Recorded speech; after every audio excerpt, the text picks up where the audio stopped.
याला हे असं पोझिशन असतं, असं असतं. ओके, पहिलं सिस्टीम बटन दाबायचं.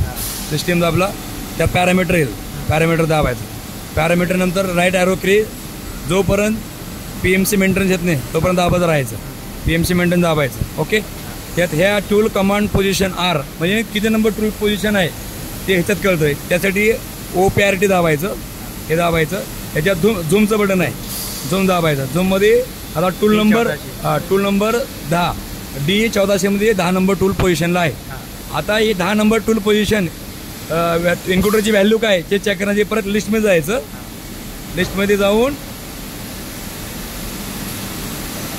इन्कोडर पोझिशनमध्ये जायचं. इन्कोडर पोझिशन त्यामध्ये 17 नंबरला 1040 नंबर आहे. ह्याच्यात झूम जायचं. झूम 10 नंबरच्या टूलला 810 नंबर व्हॅल्यू आहे इन्कोडर सेटिंगची. त्याप्रमाणे 1, 2, 3 नंबर टूल कसं सेट करायचं ह्याच्यानुसार रेफरन्स घेऊन टूल सेट करायचं. ओके, धन्यवाद रवी बिराजदार.